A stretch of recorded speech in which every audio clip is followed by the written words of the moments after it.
Warm welcome, Gordon. It is truly a pleasure to be here in your country again.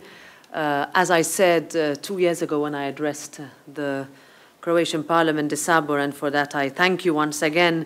Croatia is a genuine EU success story and an example truly for others to follow. As you've just heard, we had a very long discussion and an intense one on the pressing issues we are facing altogether as a continent. First of all, on Ukraine, the European Union is and has always been a peace project. And in fact, promoting and protecting peace will always be at the top of our agenda. As we know the horrific cost of war, it therefore guides our approach on Ukraine. When we talk about peace, and we're asked this a lot, we're very clear. It must be real and it must be lasting. It is one that should deter aggression and provide security to Ukraine. And here your country's proactive stance is commendable. At the same time, we must continue to provide support because the security of any one country in Europe is our continent's security, and strength is the best defense and guarantee of peace. Secondly, I would like to touch upon enlargement. Welcoming the Western Balkans into the European family is in everyone's interest and a geopolitical necessity. On this, the European Parliament is extremely clear. It will offer extraordinary opportunities for all. We know it, Croatia knows it. After years of delay, we believe there is momentum and we should use it.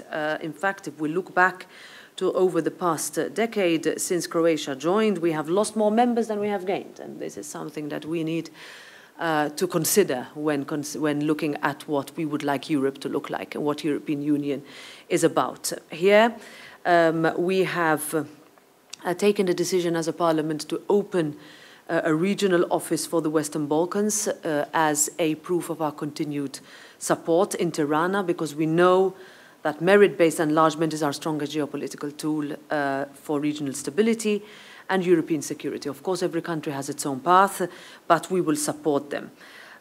In fact, we maintain strong bilateral ties with all the parliaments in the region, meeting twice a year within a dimension, which is the parliamentary dimension that we invest a lot in, as we see the merit of the European Parliament in our neighbours' support and path towards stronger democracies.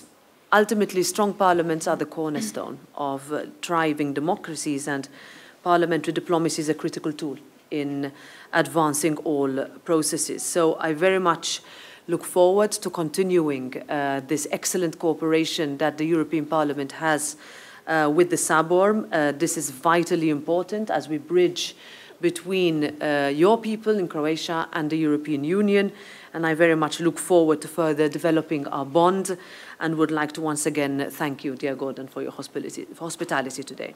Cijena inflaciju, što Europski parlament može poduzeti da ne dođe do daljnjeg urušavanja standarda građana?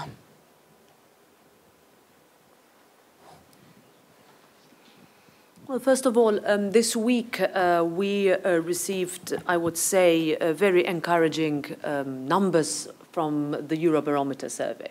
This is an exercise carried out twice a year by the European Parliament, where we really in-depth look at how Europe can bring added value to citizens. And across the European Union, in all countries, in fact, among the first, if not topmost concerns of citizens, it was how are we going to address cost of living, how are we going to make sure that access and opportunity is equal to all citizens, no matter which country you are in. And in this here, we as a parliament, when we were elected last June, we knew what the demands of European citizens were for us. First of all, we need to make access to capital much more easy. Two, we need to simplify. We need to make sure that our legislative processes are made easier so that across the countries, including in Croatia, there is better adaptability, and also understand the challenges that small businesses, young people, whether you live in a rural or urban area, have in all countries in order to feel that Europe is there also for them. This will be one of the main priorities of ours in the European Parliament. We start already next week in Strasbourg looking at legislation that is not feasible to implement within the times that we've laid down, and therefore, rather than press on when we know that things could be better, we are honest, we say, let's reopen and perhaps change course if needed. Subscribe to those words. When we look towards destabilization and de-escalation, we rely on that in the region, especially as we are inching closer and closer to the 30th anniversary of the Dayton Accords, when we look at the progress made since then and the need for there to be such stability in this region. Thank you.